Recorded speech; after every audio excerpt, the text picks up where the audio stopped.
nous voici maintenant dans l'interaction. On parle de nos comportements, on parle de nos comportements cognitifs, de nos décisions. Et avec comportement rime environnement, avec lequel nous sommes en interaction. C'est le sujet de notre deuxième conférence, Nouveau futur des environnements virtuels augmentés, mixtes, coévolution de l'humain et de l'environnement mixte. Alors, les environnements ne sont pas nécessairement des espaces autour de nous, ils se démultiplient à tous les endroits de la vie, de réalité virtuelle, augmentée, mixte. Nous serons peut-être éclairés, certainement même, sur cet adjectif de mixité. Comment ces environnements vont transformer et transforment déjà nos manières de vivre, de travailler, nos loisirs, bref, nos relations au quotidien. Avant d'en savoir un peu plus et d'inviter notre intervenante, j'invite M. Cédric Grenet de CoSenaglo, directeur à la direction du numérique et du système d'information, à me rejoindre. M. Cédric Grenet, bienvenue sur notre plateau. Bonjour à tous. Du Théâtre de la Foudre. Bonjour. Merci pour cette conférence. Bonjour à tous, je suis très content d'être ici et toujours d'être en partenariat avec NWX depuis plusieurs années sur le Summer Festival et sur d'autres animations. Et j'allais dire aussi, on travaille sur nos neurones depuis un petit moment avec NWX et notamment dans le cadre de Hackathon également chez nous sur le territoire de CoSenaglo. Je représente notre présidente Virginie Carollo et mon vice-président en charge du numérique Christophe Doré. Et je suis très content d'introduire la présentation et la conférence d'Indira Touvna, parce que la question de la réalité virtuelle, on l'utilise nous au quotidien à plusieurs niveaux. On l'utilise et nos entreprises sur notre territoire les utilisent notamment pour l'ergonomie des postes de travail, parce qu'avant de matérialiser, ils préparent et ils travaillent avec les opérateurs notamment pour voir les ergonomies de travail. Je fais un petit clin d'œil à mes collègues aussi du patrimoine et des musées qui sont dans la salle et qui travaillent actuellement sur la réalisation de maquettes 3D, notamment de Giulio Bona, qui était la capitale gallo-romaine sur le territoire normand. Et on a le théâtre romain qui est situé sur notre territoire et comment on le modélise et comment on va pouvoir intégrer. Et également pour les élus, travailler sur la réalité virtuelle permet aussi de se projeter sur des aménagements urbains. Donc c'est extrêmement intéressant de travailler là-dessus. Et enfin, dans le cadre de la médiation numérique, on utilise aussi des cases de réalité virtuelle pour faire de l'experiencing, hein, plus classiquement. Et donc, c'est très intéressant de pouvoir entendre Indira Touvna, qui a réalisé, enfin, qui est docteur sur ces dimensions-là, sur les dimensions de la réalité virtuelle, qui soit sous forme de casque, mais également sous forme de ce qu'on appelle les caves, c'est-à-dire des cellules immersives, et qui a réalisé un livre très intéressant sur la réalité virtuelle et comment on démystifie en fait cette problématique de la réalité virtuelle. Donc merci beaucoup. Merci à vous. Merci beaucoup pour cette présentation. Elle est enseignante-chercheuse à l'Université de technologie de Compiègne, ingénieure à l'école polytechnique féminine, docteur en biophysique. Elle s'appuie sur la plasticité du cerveau humain pour proposer des nouveaux systèmes et environnements virtuels augmentés dans l'optique d'une coévolution entre humain et système. J'ai le plaisir d'accueillir Madame Indira Touvna.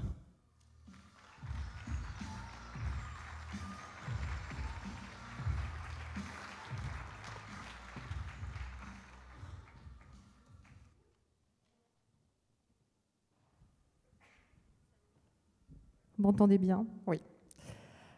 Très contente d'être avec vous aujourd'hui pour vous parler des métavers. Et Albert a déjà évoqué la question, donc je vais faire quelque chose qui va vous présenter quelques éléments pour vous dire en fait où est-ce qu'on en est aujourd'hui sur ces méta-univers. Alors on va parler de metaverse en anglais. Le méta-univers, c'est quelque chose qui existe depuis très longtemps.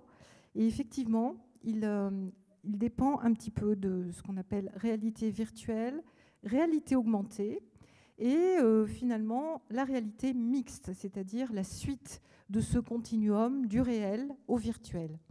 Alors, juste pour bien préciser les choses, ce qu'on appelle réalité virtuelle, c'est quelque chose qui nous coupe en fait du monde réel. Donc, par exemple, quand on est dans la réalité augmentée, où on voit le monde autour de nous et qu'on voit par exemple des annotations qui nous permettent de nous repérer dans l'espace réel, ça c'est de la réalité augmentée. On pourrait imaginer une réalité diminuée, c'est-à-dire qu'on efface des objets qui nous gênent, qui nous dérangent, qu'on n'a pas envie de voir. Donc la réalité diminuée, c'est aussi le monde réel sur lequel on va agir pour enlever des éléments.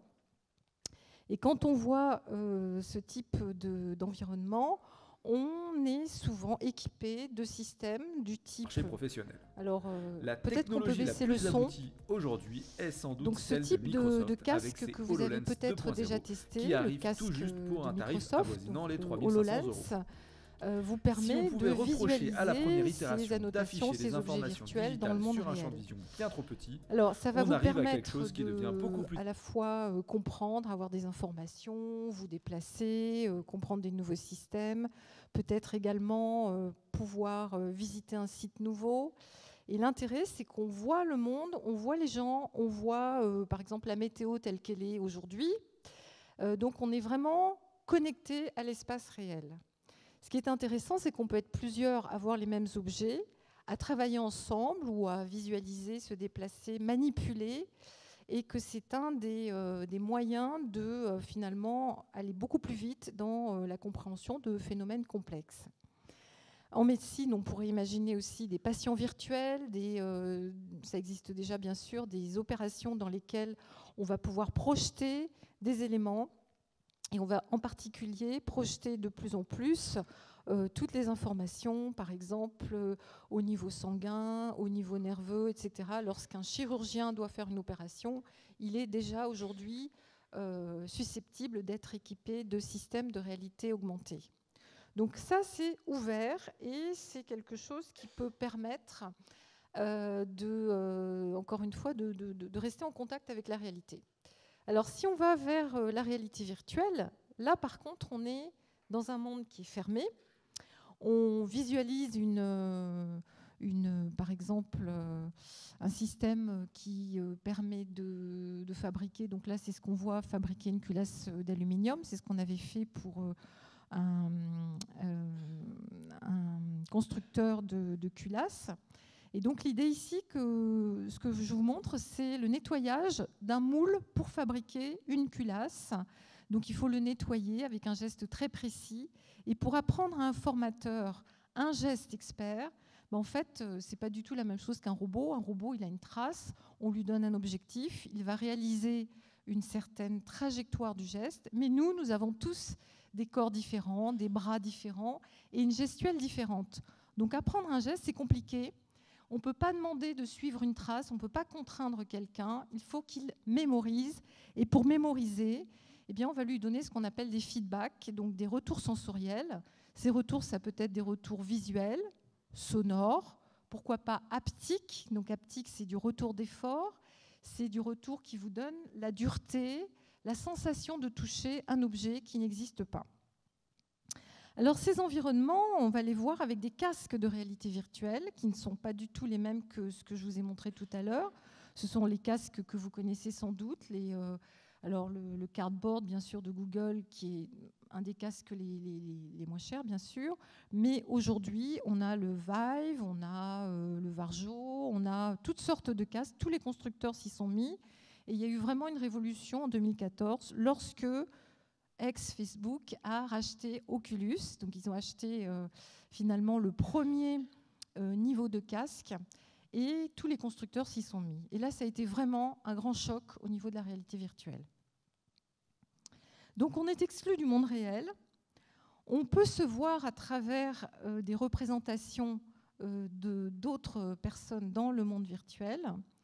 Mais en clair, en réalité virtuelle, c'est vraiment un monde qui représente soit la réalité simulée, donc on a copié par exemple un environnement, on pourrait copier ce théâtre, on pourrait mettre dans le théâtre tous les objets reconstruits en 3D, mais on peut aussi imaginer des mondes un peu comme dans le jeu vidéo, avec des univers, des mondes virtuels, et le métaverse peut être aussi bien des représentations complètement oniriques ou fantaisistes, mais ça peut être des représentations concrètes. Donc, comme ça a été dit tout à l'heure, la maquette virtuelle, le jumeau numérique, en fait, copier la planète, copier les éléments existants pour pouvoir mieux les explorer, mieux travailler, etc. Donc ça, c'est des possibilités. Le jumeau numérique, ça fait partie, on va dire, de ce qu'on appelle le métaverse. Alors, il y a eu une mode aussi de la vidéo 360 avec les casques de réalité virtuelle et tout le monde disait que c'était de la réalité virtuelle. Alors nous, on va dire, les scientifiques de l'ARV, on va dire plutôt que la vidéo 360 utilise les casques de réalité virtuelle. Donc vous pouvez regarder autour de vous, vous avez la capture de votre regard qui vous permet de visualiser en gros du film, mais il n'y a pas l'interaction. Vous ne pouvez pas modifier l'environnement. Vous avez du film 360 et c'est très, très intéressant. Ce sont des visualisations très riches, mais il manque le fait que vous puissiez, par exemple, ouvrir une porte, déplacer un objet, voire modifier un élément. Et ce sont des casques avec du film, en fait, filmés avec des caméras omnidirectionnelles. Alors, je vous montre aussi ce que c'est que l'interface Cave ou salle immersive, parce que c'est une interface qui est assez intéressante. Vous êtes plongé dans une salle qui est entièrement ou partiellement un monde virtuel. C'est-à-dire que sur le sol, sur les murs tout autour de vous, et parfois même le plafond, vous voyez les images du monde virtuel, en général en stéréoscopie, donc vous êtes vraiment immergé, et vous pouvez être muni de capteurs, vous pouvez être muni de toutes sortes de systèmes qui vont vous permettre de naviguer, de marcher librement. Donc on marche dans l'environnement virtuel, on peut se déplacer, on peut agir. Et donc, pour reprendre ce qui a été dit par Albert tout à l'heure, on est bien en cognition incarnée, c'est-à-dire que c'est le corps. On passe d'un monde qui est le monde symbolique du numérique à un monde incarné. On fait un saut énorme en fait, on ne s'en rend pas compte, mais on réincarne le numérique. Et ça, c'est quelque chose qui est encore pas tout à fait bien maîtrisé. Mais cette incarnation, je vais en parler beaucoup dans la suite de ce que je vais vous dire, cette incarnation, elle compte énormément. C'est vrai qu'on a des corps, c'est vrai qu'on comprend des choses de façon intuitive et qu'on agit avec notre regard, nos gestes, etc., notre comportement. Tout ça dans un cave, c'est beaucoup plus facile, c'est beaucoup plus intuitif, et puis on voit les autres personnes. Alors, ce qu'on voit à l'intérieur d'une salle immersive, c'est aussi parce qu'on est muni donc, de ces fameux capteurs. Ici, vous voyez le cave de PSA, en fait, l'ancien cave de l'ancien PSA, qui permet donc de faire du prototypage virtuel pour la fabrication d'un véhicule et la validation d'une maquette virtuelle. En fait, si on vous met des capteurs un peu comme en motion capture sur les coudes, les poignets, etc., on va pouvoir associer un point de l'espace réel à un point de l'espace numérique. Dans l'espace virtuel, on va donc générer toutes sortes d'événements. On va générer des déplacements, des événements, etc. Et le système de suivi de position va permettre ce calcul temps réel. Alors, c'est quelque chose qui est assez intéressant. Alors, je vous remontre encore en détail le cave. Là, c'est toujours le même exemple de la fonderie d'aluminium. Et dans l'espace virtuel, eh bien, vous avez vraiment la possibilité d'atteindre des objets. Et c'est tellement impactant que lorsqu'on a fait l'expérience d'une application industrielle en usine, eh bien, une personne qui était formée pour ce nettoyage de moules s'est appuyée sur la table. Et cette personne est tombée, s'est retournée un doigt. Alors, c'est très troublant parce que finalement, on sait que c'est l'environnement virtuel, mais on a quand même envie de toucher les objets, de s'appuyer sur la table, de s'appuyer sur le mur. Et dans le cave, on dit bien aux gens, attention, reculez-vous, vous allez toucher les bords du cave. Donc on oublie complètement qu'on est dans un espace qui est complètement numérique. Alors ça, c'est important parce qu'il y a évidemment des risques. Et il y a des risques qui sont liés au fait qu'il va falloir qu'on mette des contraintes. Donc on va mettre par exemple des arceaux en métal pour protéger les gens, pour ne pas qu'ils aillent trop loin dans les environnements virtuels. Ces technologies sont anciennes. C'est toujours pareil, on utilise des choses qu'on a découvertes il y a très longtemps. Ivan Sutherland avait imaginé un casque ici qui s'appelait l'épée de Damoclès. Et il imaginait un visiocasque, il imaginait quelque chose qui serait à la fois, donc en 1968, vous voyez, c'est vraiment pas récent, il imaginait quelque chose qui serait en gros les casques qu'on a aujourd'hui, mais il était bien loin de penser que ça allait demander autant de travaux de recherche et que ça aurait quand même des implications, on va dire, très impactantes dans tous les domaines. L'épée de Damoclès donc, a été ensuite suivie du Darth Phaser, donc le très joli casque à base de tubes cathodiques de Thomas Furness en 1982. Ces technologies avaient été prévues pour l'armée américaine, pour les simulateurs de vol, et elles ont ensuite été développées et démocratisées de façon à avoir quand même des systèmes plus confortables et plus portables. Donc on voit bien que depuis les années 60, ça a été une évolution, on va dire, graduelle, et le jeu vidéo a joué un rôle important, bien sûr, pour le calcul des cartes graphiques, puisque la première des modalités, c'est le visuel. Les cartes graphiques évoluant pour le jeu, la réalité virtuelle en a profité.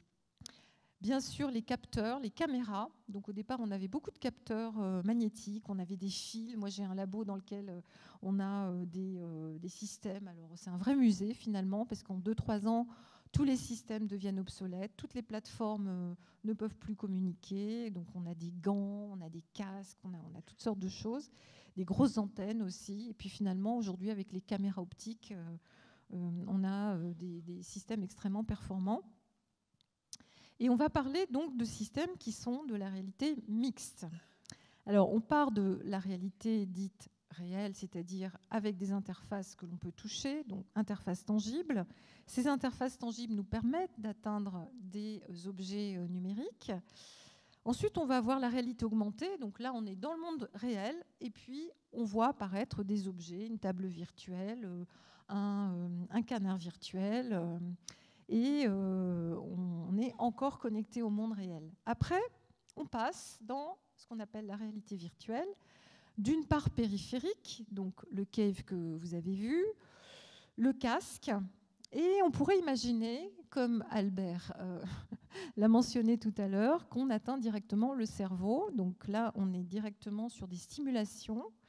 Alors, pour compléter ce qui a été dit, effectivement, par rapport à ce que peut faire aujourd'hui une interface comme le BCI, le Brain Computer Interface, on peut commander des interactions en environnement virtuel. Mais c'est bien de la commande, c'est-à-dire que lorsque je tape du pied droit et lorsque j'imagine que je tape du pied droit, je vais émettre les mêmes EEG. Alors, du coup, je vais commander en éduquant l'utilisateur et en lui demandant de réaliser certaines actions en pensant à d'autres actions. Donc c'est assez fatigant. Détecter, encore une fois, ce qui se passe dans le cerveau. Alors je ne suis pas spécialiste de neurosciences, mais en traitement de signal, on sait bien que c'est complexe, c'est-à-dire que c'est un peu l'idée de écouter ce qui se passe. Vous mettez des micros autour d'un stade de foot et vous essayez de comprendre ce qui se joue. Donc vous devez interpréter. Donc cette interprétation, aujourd'hui, elle est très loin d'être vraiment intéressante et efficace, mais on avance vraiment. On avance aussi au niveau, par exemple, des rétines artificielles de la réalité augmentée. Ces rétines artificielles pourraient permettre, non pas de voir exactement, parfaitement la réalité, mais justement de l'augmenter et d'apporter des éléments importants sur une vision qui serait peut-être insuffisante. Donc en fait, on voit bien que les technologies, les sciences avancent parallèlement, se complètent, et effectivement sur les sciences, à la fois les neurosciences et les sciences cognitives, on travaille beaucoup en réalité virtuelle sur la perception. Alors pourquoi est-ce que aujourd'hui on va parler du métavers? Pourquoi est-ce que c'est important? En fait, aujourd'hui, on a plusieurs éléments. D'abord, des évolutions sur le hardware, la maturité des systèmes, le meilleur niveau pour la visualisation. Donc, la résolution qu'on avait il y a une vingtaine d'années était évidemment très insuffisante. Les calculs demandaient d'énormes machines Silicon Graphics, des énormes calculateurs. Ensuite, on a eu des clusters de PC, des cartes graphiques performantes. Et aujourd'hui, dans un petit casque, vous avez une résolution excellente. Les capteurs ont évolué, ils sont beaucoup plus faciles à utiliser. Et puis, on ne parle pas beaucoup de la calibration, parce que quand je bouge mon bras avec un contrôleur, lorsque je me déplace, lorsque je regarde quelque part, à un moment, il faut faire de la calibration. Autrefois, ça prenait du temps, et maintenant, c'est quand même beaucoup plus facile. Les freins principaux qu'on va avoir, ça va être les énormes ressources. Alors, là encore, je ne dis rien de nouveau, mais effectivement, dès qu'on veut des objets 3D, dès qu'on veut modéliser la planète, dès qu'on veut des contenus, il va falloir ensuite partager ces contenus, les échanger, les diffuser, les visualiser. Donc des réseaux très très très importants, des serveurs qui vont consommer beaucoup, des calculs énormes, parce que dès qu'on est en 3D, c'est tout de suite très cher. On va assister aussi à un phénomène qui est la virtualisation des produits et des process. Donc on le voit déjà. Aujourd'hui, on va fabriquer quelque chose après avoir fait le prototype virtuel. On va aussi préparer, par exemple, l'assemblage d'un Airbus, le démontage d'une centrale nucléaire, etc. On va le faire en environnement virtuel avant de faire le système réel. Mais ça fait longtemps. Ce n'est pas nouveau du tout. C'est pas ça, en fait, le changement qui arrive avec le métaverse. Le changement, c'est que c'est accessible, en fait, beaucoup plus. Et c'est accessible et partageable. On va avoir aussi donc cette notion de collaboration à distance et de formation. On a une vraie autoroute de formation avec la réalité virtuelle et augmentée, puisqu'on va pouvoir aller très loin dans la compréhension de phénomènes complexes, dans l'aide à, par exemple, la formation à distance pour des centres de formation qui ne disposent pas, par exemple, d'équipements. On peut imaginer des étudiants qui apprennent à faire, je ne sais pas, de la physique, à comprendre toutes sortes de phénomènes biologiques, qui pourront le faire dans des environnements virtuels et aller assez loin dans la compréhension de ces phénomènes. On va voir quelque chose aussi qui est nouveau, qui sont les humains virtuels. Donc les humains virtuels, c'est à la fois des agents, mais ce sont des agents incarnés. J'en parlais tout à l'heure. Et ces humains virtuels vont communiquer avec nous. Eh bien, évidemment, les objets vont être vendus sous forme donc, de NFT, et on va parler de crypto-monnaie et du marché finalement de l'art, en particulier l'art contemporain, qui pourrait très bien être lié au métaverse. Donc des marchés très importants, mais fragiles. Hein, on voit ce qui se passe sur ces marchés. Il y a quand même beaucoup de questions sur la durabilité. Donc tous les domaines sont concernés, luxe, sport, santé, finance, art, cosmétique, etc. Nouveaux métiers. Alors les nouveaux métiers, je me promenais à Recife, dans le Porto Numérico, donc l'ancien port de canne à sucre de Recife au Brésil. Et dans la rue, je m'achète une crêpe de tapioca, je discute avec quelqu'un. Et donc c'est très bon les crêpes de tapioca, je recommande. Et la personne me dit, moi je travaille dans une start-up qui fait de la réalité virtuelle et je suis interacteur. Alors, moi, je pensais, j'étais fière de moi. Je me disais, tiens, moi, je suis chercheuse en réalité virtuelle. Je connais son domaine. Et il m'emmène donc voir sa start-up. Et en fait, effectivement, c'est le niveau supérieur. C'est-à-dire qu'on a les animateurs, on a les gens qui font la modélisation 3D, les animateurs, etc. Les interacteurs arrivent. Et puis, il va y avoir encore d'autres métiers. Interacteur, c'est celui qui va écrire finalement à la fois les scripts d'interaction, mais qui va aussi s'intéresser aux interfaces. C'est-à-dire, il va aller jusqu'au bout des logiques de contrôleur, de casque, de limitation, par exemple, de capture de mouvement, anticiper sur les erreurs, les défauts, les manques, etc. Donc, ce sont des nouvelles formations, des nouveaux métiers. Moi, ce que j'observe dans les formations, c'est qu'il y a des trous énormes aujourd'hui.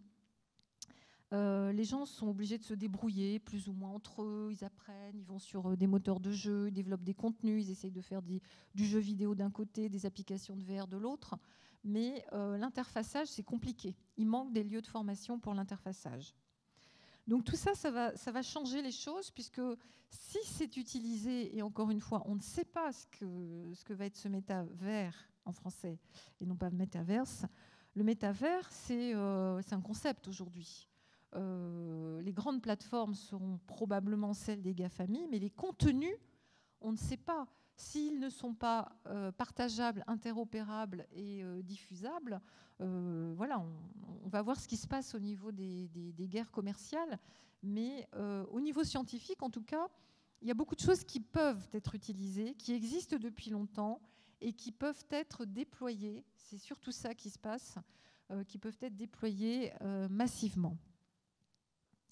Alors, les risques, bien sûr, sont énormes, à la fois sur la pollution numérique, mais également pour l'humain. Donc il y a actuellement des réflexions, une commission d'éthique qui travaille avec des spécialistes aussi bien en santé publique, en droit du travail en particulier, parce que la perception visuelle de l'humain peut être altérée avec des casques qui effectivement nous demandent de faire une accommodation permanente, très très très proche de nos yeux.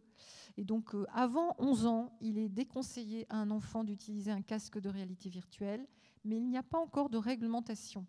Les lois n'existent pas, donc c'est déconseillé, mais ça n'est pas, on va dire, formellement interdit.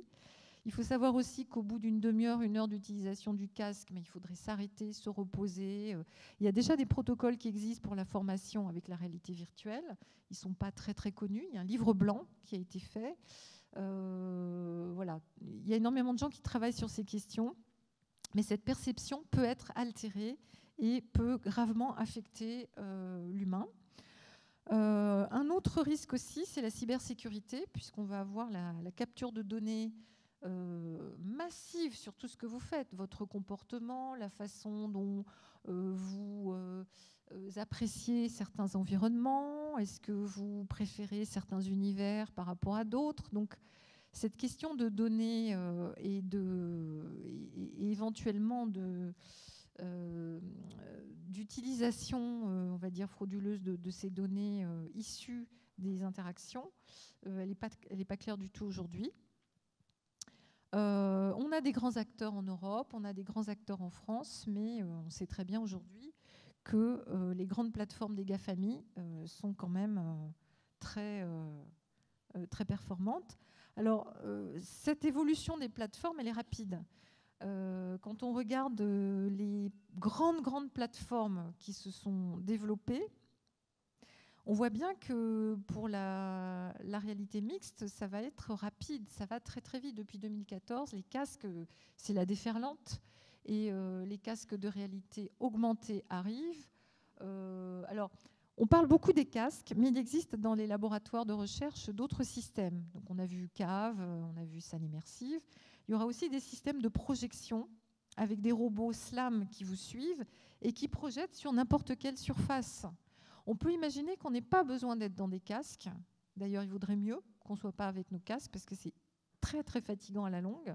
Mais il y aura certainement d'autres façons d'avoir ce qu'on appelle la réalité étendue, la extended reality, et le fait qu'on utilise ces espaces numériques partout de façon appropriée et au bon moment. Alors, quand on est dans ce métavers, on doit choisir son apparence. Donc, nous avons des avatars. Alors là, je vous montre un exemple d'une conférence qui a eu lieu en 2020, donc en plein confinement. Et moi, j'étais publicity chair de la conférence qui avait lieu au Brésil.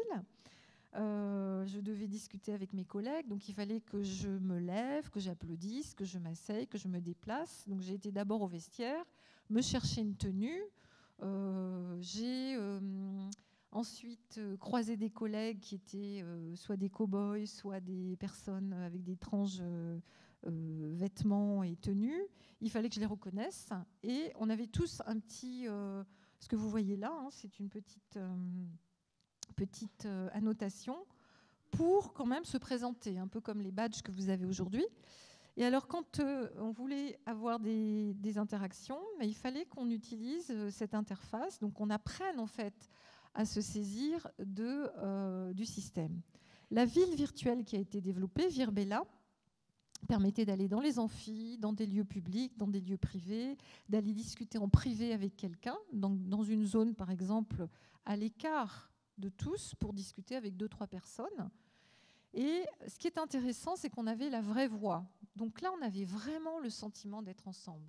C'est-à-dire que ça marchait. Cette impression d'être ensemble dans un lieu différent, avec la vraie voix, c'était quand même très impactant. Ensuite, pour se déplacer, avec un rayon laser, on pouvait se téléporter, soit marcher, soit courir, etc. Ce sont donc des univers spécialisés. On voit bien que ce n'est pas du tout la même chose d'aller dans cette conférence que d'aller dans un réseau social. Donc Meta, qui propose le réseau social en métavers, va produire toutes sortes d'univers et toutes sortes de zones très différentes. Mais on n'a pas besoin de quelque chose de très, très réaliste pour y croire. Il vaut mieux avoir une très bonne interaction et pouvoir se promener de façon parfois un petit peu agréable, déambuler. Donc on appelle ça la sérendipité, c'est-à-dire qu'on va se promener par exemple sur une montagne, puis tout à coup on va voir un drapeau, on va vouloir aller regarder ce drapeau, on ne sait pas très bien où on va. Ça, c'est difficile dans le métaverse, parce que pas savoir où on va dans un métaverse, ça veut dire qu'il y a énormément de mondes virtuels développés et que du coup, ça peut mal tourner, parce qu'on peut se retrouver à la frontière du monde virtuel et avoir une espèce de rupture de cohérence. Donc, il faut à la fois que l'utilisateur puisse se promener et l'impression qu'il est libre, mais en même temps qui a un sens et qu'on lui donne la possibilité de voir des choses intéressantes. Et ça, c'est très subtil.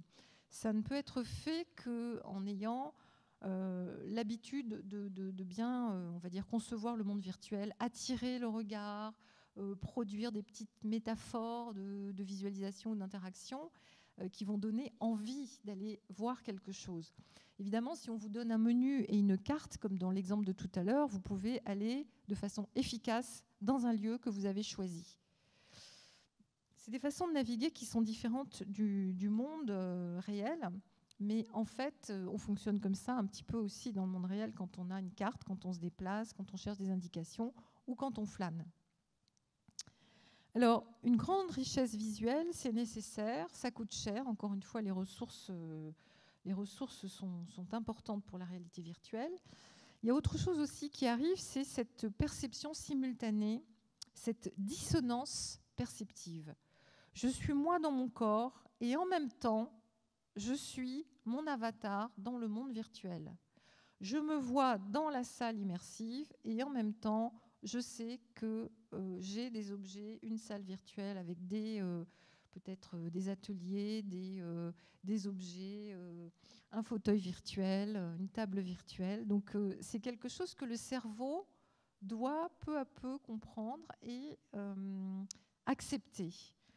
Donc on a à la fois la proprioception, qui est l'un des 8 sens, ça a été dit tout à l'heure. La proprioception, c'est le fait que je sais que je suis droite, que je me tourne, que je lève un bras. J'ai conscience de mon corps. J'ai aussi la conscience des mouvements de mon corps par rapport au monde réel. Par exemple, je peux toucher mon fauteuil et je ressens que le fauteuil a un coussin qui est mou. J'ai aussi ce qu'on appelle l'agency, donc en anglais, c'est-à-dire le fait que j'ai le contrôle sur le monde et que je puisse comprendre le monde parce qu'il me répond. La représentation de mon corps, ça va être encore quelque chose de complexe puisque je peux avoir toutes sortes d'avatars. Je peux avoir ici une représentation de mon geste avec juste ce qu'on appelle un avatar déjà, puisque c'est un point qui représente mes doigts, ma main. Donc ça, c'est déjà un avatar, c'est une forme virtuelle. Mais je peux avoir une flèche, c'est ce qu'on a sur nos écrans d'ordinateur, et je pourrais avoir un personnage qui me représente complètement incarné dans le monde virtuel. Et toutes ces notions-là, finalement, vont correspondre au fait qu'on a un seul espace temporel et différentes perceptions dans les espaces virtuels et réels. Alors cette dissonance perceptive, on l'imagine très bien quand on est immergé. La notion d'immersion est très importante. quand on est en simulation complète, le corps est inerte et c'est le cerveau qui va recevoir des stimulations. Donc, vous reconnaissez un film célèbre. Finalement, on pourrait imaginer que cette immersion ne dépend que de cette stimulation visuelle, mais pourtant, elle correspond bien au fait que mon avatar va se déplacer et va être compris dans le monde virtuel. Alors, avatar, ça vient de l'hindouisme, hein, ce sont des formes, il y a eu toutes sortes de formes qui vont du début finalement de l'ère, on va dire, humaine, quelque part. Les différentes divinités représentent les évolutions spirituelles de l'humain. Et la dernière représentation, c'est le temps. Alors, quand on parle d'avatar comme représentation d'utilisateur, on va devoir rentrer dans un corps virtuel. Et ça, c'est ce qu'on appelle l'embodiment, l'incarnation. Cette incarnation, elle va dépendre du fait que je représente soit mon corps réel tel qu'il est, soit je représente un corps virtuel un peu différent du mien. Comment est-ce qu'on fait pour entrer dans un corps virtuel? Tout d'abord, on donne quelques instants à l'utilisateur pour qu'il prenne conscience de ses gestes. Donc il va bouger un petit peu, il va regarder, il va essayer de voir comment son corps virtuel réagit. Et puis, peu à peu, il va accepter d'avoir cette dualité corps réel, corps virtuel, et il va piloter son corps virtuel. Donc, dans l'exemple que je vous ai montré tout à l'heure, on pilote avec un clavier, souris, on a des fonctionnalités, on essaye de marcher, de se tourner, etc. Mais si on veut aller plus loin dans cette incarnation, il vaudrait mieux que ce soit très intuitif et que lorsque je bouge mon vrai bras, eh bien, mon bras virtuel bouge en même temps. On peut même aller plus loin et tester des corps virtuels différents. Par exemple, ici, un troisième bras ou un quatrième bras qui n'existe pas. Un corps virtuel, ça peut être le corps, par exemple, d'un enfant lorsque vous êtes un adulte, pour comprendre ce qu'un enfant ressent, l'angoisse, par exemple, d'un enfant par rapport à un monde d'adultes. Ça a été fait aussi pour étudier et faire percevoir à des personnes violentes l'impact d'une scène violente entre des parents par rapport à ce que ressent un enfant. Et l'enfant, il va tout voir évidemment avec des hauteurs différentes. Il va être très très impacté par des scènes de violence conjugale. Et donc c'est utilisé aussi pour sensibiliser des personnes à ce type de problème. Cette incarnation, donc, elle peut aussi se faire dans des personnages qui n'ont rien à voir avec le corps d'un humain. Et elle permet aussi de se rendre compte du regard des autres sur nos corps. Alors, il y a toutes sortes d'effets. C'est très utilisé, c'est très étudié, cette histoire d'embodiment et de représentation. Mais pour se voir vraiment représenté dans un corps virtuel, il y a des éléments techniques. Par exemple, si j'ai mon corps virtuel dans un casque, eh bien, je dois pouvoir baisser la tête et voir mes pieds et voir mes mains. Si jamais je n'ai pas de représentation de mon avatar visible dans le casque, alors je ne comprends pas la scène. Je ne comprends pas que lorsque je lève le bras, je ne le vois pas. Ce qui demande un gros travail. C'est-à-dire que dès que vous avez votre avatar dans le casque, vous devez avoir reconstruit un corps virtuel à peu près plausible. Et c'est là que les questions commencent, puisqu'on va avoir des représentations différentes. Donc on a par exemple l'effet Proteus. Il a été prouvé que lorsqu'on avait des avatars plus grands que soi, on avait plus confiance. Ou alors, on pouvait agir de façon plus amicale avec des avatars plus attirants, etc. etc. L'inverse est vrai. On peut avoir des sensations aussi de superpuissance. On est un super-héros. Et donc, pour la formation, pour l'apprentissage, ça peut avoir un impact très positif parce qu'on réussit, parce qu'on se sent, on va dire, plus confiant. Et ça va permettre donc d'aller plus loin dans les formations. Alors, au-delà de l'avatar qui me représente et de l'embodiment, on a aussi l'arrivée des agents conversationnels animés. Donc ça, c'est assez ancien. Ces agents conversationnels ont des expressions faciales, des comportements, des postures, et ils vont exprimer davantage d'émotions grâce à l'intelligence artificielle qui va permettre de représenter des situations et des éléments de contexte. Alors ici, je ne sais pas si on peut avoir le son. L'agent va discuter avec l'humain.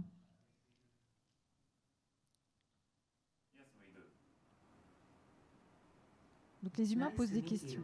I am Rachel. Hi, Rachel. Where are you from? I'm from Germany.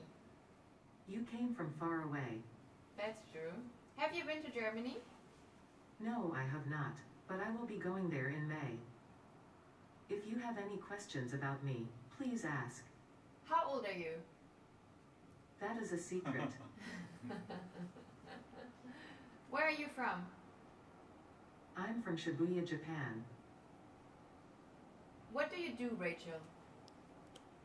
I am working at Cougar as an assistant. I can provide some assistance for you.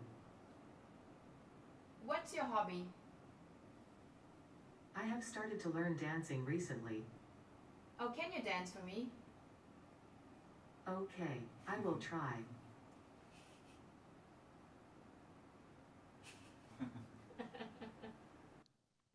Voilà, alors vous voyez que quelque part, cet agent, peu à peu, va établir un contact. Il va y avoir un vrai rapport, c'est-à-dire que peu à peu, les gens discutent, s'amusent, ils rigolent. Ils sont face à un agent qui pourrait leur donner l'impression qu'il est humain. Et si on va plus loin, on pourrait dire qu'il s'établit un rapport amical, un rapport de confiance. Donc on a parlé de cybersécurité, on peut aussi capter beaucoup de données en donnant confiance à des humains et en leur demandant leur mot de passe, leur souhait, leur goût, etc. Quelque part, il y a quelque chose qui s'établit qui est vraiment très très direct avec l'agent. Alors, ça n'a pas que des défauts d'avoir des agents, puisqu'on peut aussi travailler les règles sociales dans le métaverse. Ça a été fait ici pour l'empathie au travail. Donc, un manager devient une femme. Il prend l'avatar d'une femme, donc voilà, il va être regardé différemment. Il va y avoir une scénarisation avec des agents virtuels crédibles. Et ça a été fait par Mansalab pour Accenture pour la formation à la parité et finalement le comportement social, les règles sociales à observer. Et quelque part, ça va très vite. Un manager qui est dévisagé différemment, il comprend très vite ce que c'est que le fait de subir peut-être des demandes différentes, qu'on lui coupe la parole, qu'on lui pose des questions différemment par rapport à son rôle d'homme. Et ça c'est extrêmement impactant, extrêmement convaincant.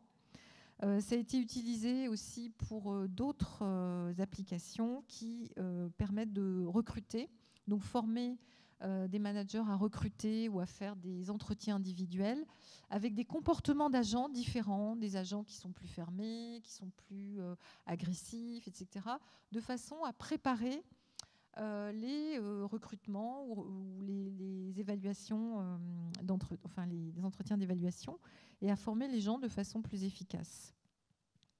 Alors, on arrive maintenant à ce qu'on appelle l'humain virtuel réaliste, c'est-à-dire l'humain incarné, beaucoup plus impactant et beaucoup plus réaliste. Look at these people. They look like ordinary humans, right? Well, what if I told you that they're computer-generated images, graphics, models that are animated by an algorithm? Welcome to the future. They weren't kidding when they said Neon is an artificial human. These Neon promo videos were hidden in the source code of the official Neon website. Huge shout out to MTXJ aka Go431 who shared the original Reddit post by Sineska. You guys are legends. So first look at this guy. He's the same person in one of the early Neon teasers. I'm honestly finding it difficult to believe he's a computer generated character. Look at the details in his hair, skin and clothes. Okay, maybe the videos are generated, but these pictures and the people upon whom the characters are based, or at least some of them, are real. Because listen to the Star News reporter. Voilà, alors ce sont vraiment des humains complètement générés, complètement simulés, avec les expressions faciales, les comportements, etc. Alors comme ça a été dit tout à l'heure, évidemment, ça a été montré au CES Las Vegas, je crois que c'était 2019 ou 2020. Et c'était un projet de Samsung qui n'est toujours pas sorti. C'est ce qu'on voudrait faire. On a peu à peu les technologies, les moyens. On commence à savoir aller très loin dans l'animation réaliste. Maintenant, pour avoir des personnages, on va dire des humains virtuels complètement réalistes, ça demanderait un travail énorme. Mais il faut savoir qu'il y a déjà des moyens technologiques. Et encore une fois, c'est la recherche publique. Donc là aussi, j'insiste, c'est la recherche publique et le partage de connaissances qui nous fait avancer sur ces réalisations.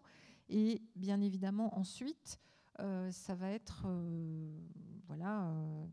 commercialisé et peut-être avec des formats propriétaires. Donc là aussi, il y a toujours des éléments entre la recherche publique et la recherche privée. Mais effectivement, comme ça a été dit tout à l'heure, les laboratoires de recherche qui ont travaillé sur l'image de synthèse, l'animation, les comportements réalistes, la perception, l'IA pour les dialogues, le langage naturel, etc. C'est bien tous ces laboratoires de recherche et toutes ces productions scientifiques échangées dans le monde qui permettent d'avoir un tel niveau de réalisme. Alors ce niveau de réalisme, il est possible aussi par des systèmes de capture. Donc ça a été présenté il y a longtemps déjà, SIGGRAPH 2014, Paul Dévébec. C'est une sorte de cabine qui va permettre de faire une sorte de clone de l'humain.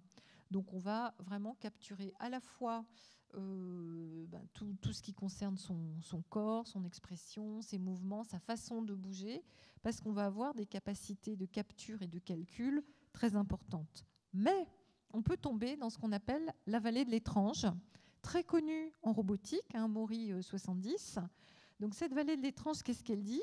Quand vous avez, par exemple, un robot qui est peu humanoïde, vous savez que c'est un robot, et puis peu à peu, il prend un caractère humain, et à un moment donné, il y a quelque chose qui vous choque. C'est pareil pour les personnages virtuels, c'est pareil pour les humains virtuels. Quelque part, tout à coup, il y a un battement, par exemple, de paupières. C'est vraiment délicat, c'est rien du tout. Mais c'est toujours le même. Il bat toujours, il ferme toujours les yeux de la même façon. Donc, au bout d'un moment, on se rend compte que c'est quelque chose de synthétique. Et là, on tombe dans la vallée de l'étrange. Et c'est très difficile ensuite d'y croire. Donc, on fait tout pour essayer de rester un petit peu avant la vallée de l'étrange. C'est pour ça que vous avez des représentations de type toon, de type cartoon, de type personnage, on va dire, un petit peu fantaisiste, parce qu'on va y croire et on s'engage dans l'expérience. On va s'engager un petit peu comme dans le théâtre antique où on sait que les acteurs portent, ils ont des masques blancs, ils représentent des personnages, il va y avoir du sang, ils vont s'entretuer, etc., des drames, mais on y croit, c'est la tragédie grecque, on y croit, on joue le jeu. C'est un peu la même chose dans le métaverse et dans ces représentations. Si l'utilisateur n'y croit pas, s'il y a trop de technologie, mais juste quelques petits défauts, là, c'est vraiment la catastrophe. Donc, c'est assez délicat de doser finalement le niveau de technologie et le niveau de réalisme. Parfois, il vaut mieux être dans ce qu'on appelle le crédible plutôt que le réalisme à tout prix. Donc, on va avoir des avatars réalistes et on va aller plus loin. Donc, nous travaillons actuellement sur un projet qui est donc un projet ANR Social Touch. Comment toucher un agent incarné et comment l'agent incarné pourrait nous toucher. Alors, pour le toucher, on va avoir des systèmes, c'est-à-dire qu'on va munir, par exemple, l'agent incarné de petites cellules, des colliders, et l'endroit où il est touché et la façon dont on va le toucher va générer des expressions, un comportement, une réaction. Donc, par exemple, là, Camille vient me dire « Bonjour Indira, comment ça va ?» Elle me tapote le bras et moi, je lui dis « Tiens, je suis contente de te voir. » Et il faut que l'agent fasse un petit « Ah, bonjour » avec un petit sourire ou qu'elle se retourne. Mais il faut qu'il y ait une réaction qui soit adaptée à l'interaction humain-agent, sinon, évidemment, ça ne marche pas. Et ça, c'est un gros travail, finalement, parce qu'il faut recomposer exactement, redéfinir numériquement à quoi correspond l'humain, donc le décrire, et puis ensuite, modèle de décision et génération des réactions en temps réel, aussi bien donc animation faciale comportement, dialogue, etc. De l'autre côté, comment est-ce qu'on va toucher l'humain ? On va le toucher en ayant une espèce de petit manchon que vous voyez, donc les systèmes tactiles et haptiques. Donc ces systèmes, pour l'instant, sont dans les laboratoires. Alors, ce qu'on nous vend, hein, ça c'est encore le marketing, la Tesla Suite, c'est-à-dire la combinaison complète, on nous la promet depuis longtemps. Moi, je peux vous dire qu'elle n'existe pas encore. Il y a des systèmes qui existent avec ce qu'on appelle les voice coils, c'est-à-dire les petits haut-parleurs. Donc, on va faire des illusions. On va travailler beaucoup sur ce qu'on appelle les illusions cross-modales. Et là encore, on rejoint les neurosciences et les sciences de la perception, les sciences cognitives. Parce que simplement, en voyant quelqu'un approcher sa main de votre bras et en entendant un chuchotement, on peut avoir l'illusion d'être touché. On travaille énormément sur les illusions en réalité virtuelle et sur ce que nous avons engrangé par notre mémoire, notre connaissance, notre expérience, et le fait que finalement, on va faire des liens entre des modalités pour recréer une situation réelle. Donc ces illusions cross-modales, en fait, vont permettre de ne pas avoir un toucher réel. Et donc, c'est le genre de travaux qui sont faits dans les laboratoires, non seulement d'informatique, mais également de perception, puisqu'on travaille aussi avec un laboratoire de Paris-Saclay. Donc, en fait, ce sont des grands défis que l'on a. C'est-à-dire que, d'une part, il va y avoir besoin d'éthique et de gouvernance pour les métaverses. C'est un défi pour les créateurs de contenu. Il faudra énormément de contenu. On a un besoin aussi de captation des données parce que les marques sont intéressées. C'est le nouvel Eldorado, le métaverse. Donc tout le monde veut sa petite place, tout le monde veut faire son marketing. On va avoir toutes sortes d'expériences possibles. Mais finalement, il va falloir aussi s'inquiéter de la partie sécurité et propriété des données. Une des questions importantes va être le monopole des plateformes. Que fera l'Europe ? Comment est-ce qu'on va réfléchir au partage des données, des modèles ? Comment est-ce qu'on va pouvoir ne pas avoir que des formats propriétaires ? Donc, je ne sais pas comment ça va se passer, par exemple, entre Microsoft, Meta, Apple, etc., qui vont tous avoir des formats peut-être différents. Et ce qu'on voit aujourd'hui, c'est une transformation rapide et non contrôlée, parce qu'on découvre, c'est un peu normal. Il y a beaucoup de possibilités, les technos sont là, les moyens sont là, mais en fait c'est vrai que ça n'existe pas vraiment. On est encore à une période où il faut beaucoup travailler et réfléchir.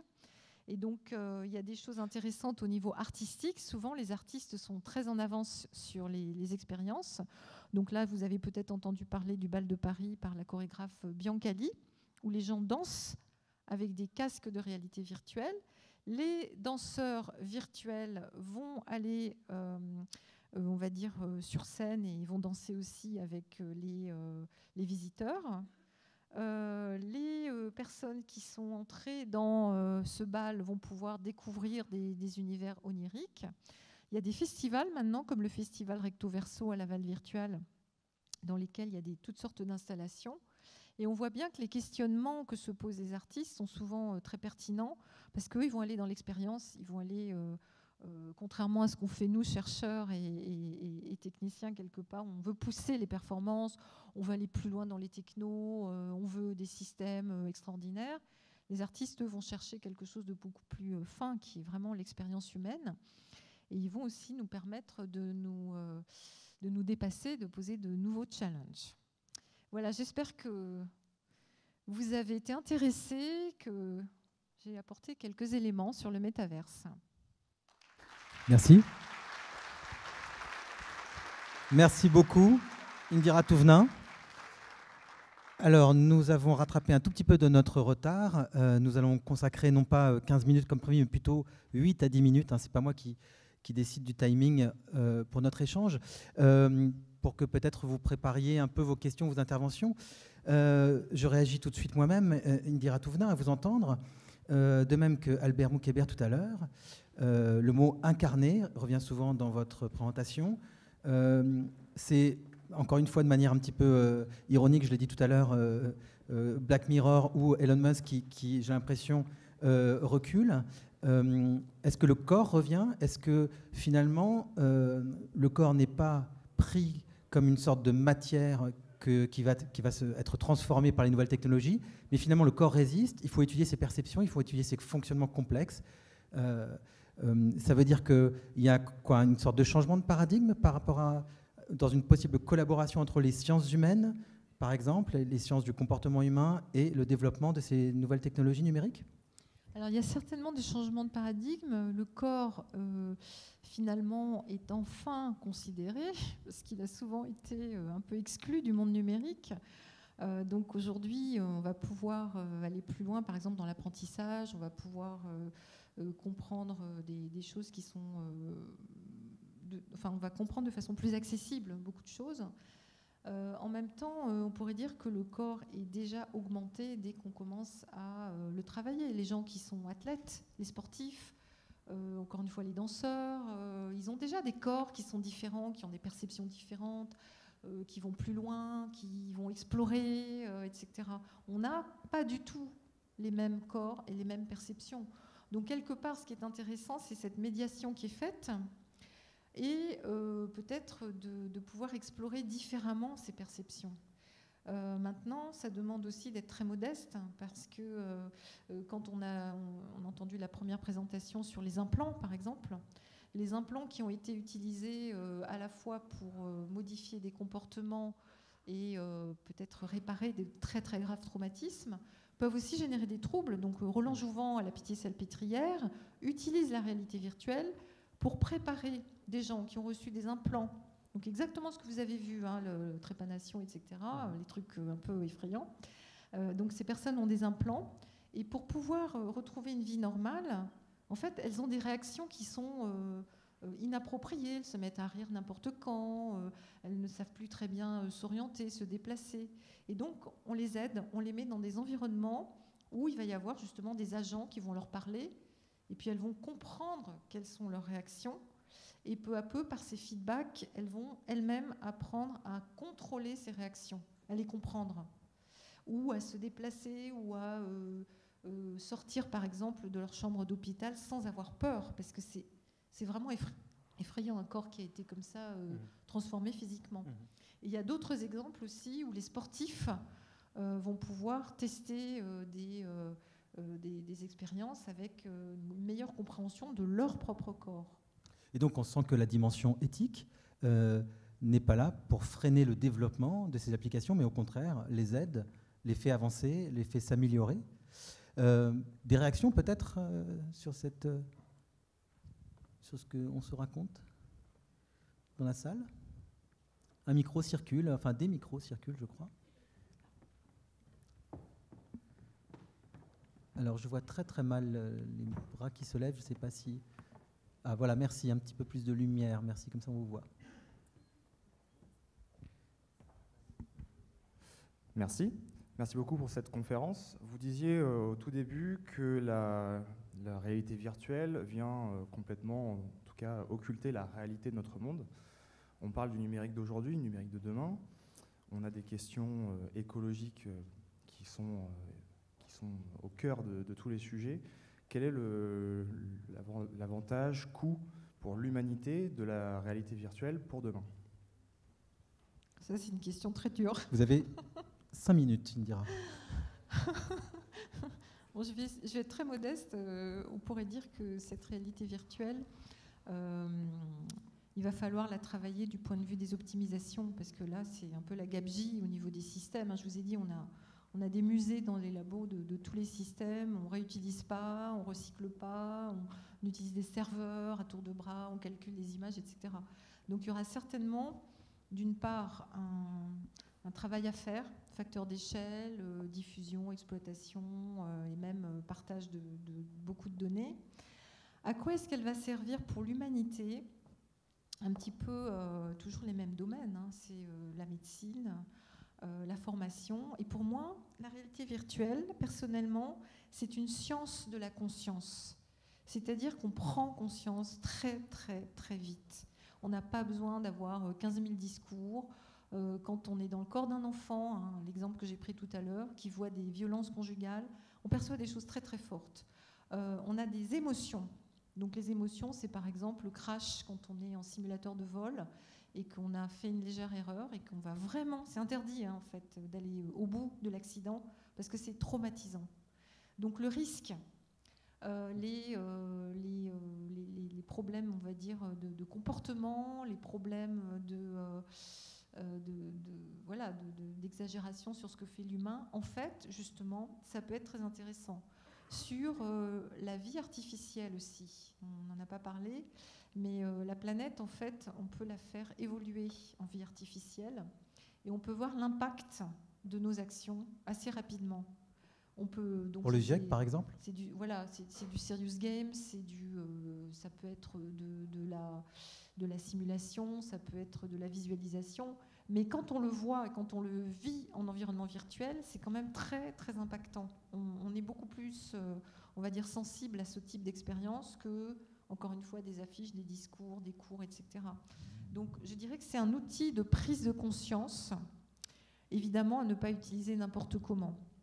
C'est aussi un moyen d'évasion. C'est bien le jeu, les visites virtuelles, les voyages virtuels, donc le voyage touristique, le voyage dans le patrimoine, le voyage dans le passé, la visite du patrimoine pour mieux le sauvegarder, pour mieux le protéger, pour mieux le comprendre aussi. Donc toutes les activités culturelles sont intéressantes. Donc pour moi, c'est aussi, on va dire, des outils de prise de conscience démocratisés qui peuvent grandement aider l'humain, on va dire, à aller vers la connaissance et vers la conscience. Et pour moi, c'est dans ce sens que ça peut être utile. Je ne sais pas si je réponds bien. Et pour revenir sur le coût écologique qui a été évoqué, donc c'est une porte de sortie, c'est-à-dire ne pas multiplier les serveurs à tout rompre, mais essayer de mieux utiliser, d'optimiser finalement ce qu'on dépense en énergie sur ces technologies. Déjà l'optimisation, alors ceux qui font de la 3D au temps réel savent qu'il y a déjà des moyens d'optimiser et on peut déjà ne pas avoir des gabegies de calcul, on peut avoir des objets en niveau de détail, on essaye de faire des pipelines graphiques, ça c'est déjà une optimisation indispensable. Au niveau des serveurs, au niveau des coûts de calcul, on travaille déjà tous en génie logiciel sur la façon de réduire et d'aller plus loin dans les algorithmes. Parce que finalement, jusque-là, on avait de la place, on avait de la place mémoire, on avait toutes sortes de processeurs qui sont ultra puissants. Mais ce n'est pas parce qu'un étudiant en première année d'informatique m'avait posé la question, mais à quoi ça sert de faire, par exemple, du chargement dynamique de données ? Après tout, moi, j'ai ce que je veux dans mon système. Pourquoi je ferais du chargement dynamique de données ? Mais parce qu'on économisait. Moi, autrefois, quand je faisais mes études, je devais économiser la place et il fallait que je trouve des algorithmes qui soient un petit peu moins gourmands. Donc aujourd'hui, on va en revenir peut-être à cet état, entre guillemets, de peu de moyens pour avoir des algorithmes qui soient un peu plus, on va dire, intelligents, moins gourmands, moins consommateurs. Après, il y a au niveau des systèmes aussi, le partage, le recyclage, la réutilisation, les montagnes de câbles, les montagnes de connectiques qu'on a tous, les systèmes, les caméras, etc. Oui, il y a vraiment des pistes pour aller plus loin dans cette, on va dire, responsabilité et cette écologie de la réalité virtuelle. Et donc, ouais, cibler les applications. Une dernière question, il reste 40 secondes, une dernière réaction peut-être. Oui. Oui, bonjour. Une remarque d'abord, finalement, moi je vois pas beaucoup de différence entre tout ce qu'on vient de voir, et si ce n'est la technologie, mais avec ce qui a existé il y a une quinzaine d'années, une vingtaine d'années, avec Second Life, sur lequel, pour ceux qui l'utilisaient, l'élection 2007 avait fait ravage, toutes les marques recrutées sur Second Life, etc. Et où finalement, je pense que l'activité principale des utilisateurs était le sexe, comme sur Internet d'ailleurs.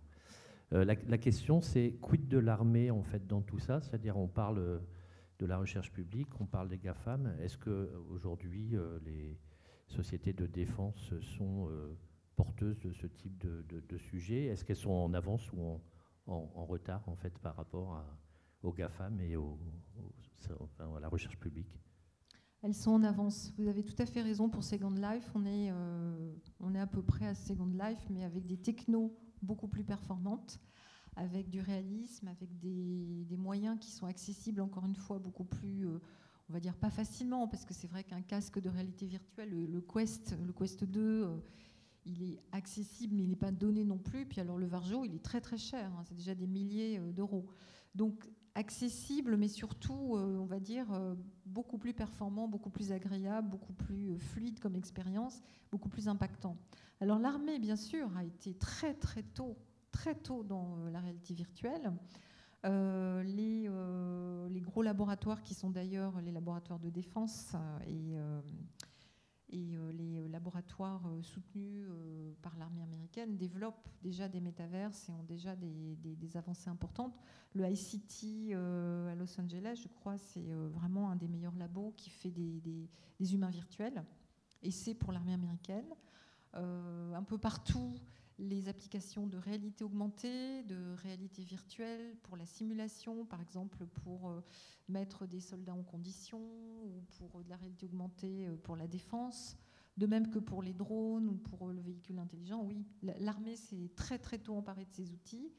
Et les travaux de recherche de la DGA, d'ailleurs, la DGA finance notre projet ANR Social Touch, donc est intéressé pour ce type de travaux qui sont un petit peu, on pourrait dire, un peu étranges quand même. Hein. Toucher un humain virtuel, être touché par l'humain virtuel, c'est... il faut que j'explique quand même quand j'en parle dans la vie de tous les jours. Mais c'est la DGA quand même qui finance. Donc ils savent très bien qu'il y a un impact et qu'il y aura des retombées et qu'il ne faut pas rester à côté de ces évolutions technologiques. Indira Touvenin, un grand merci pour cet éclairage.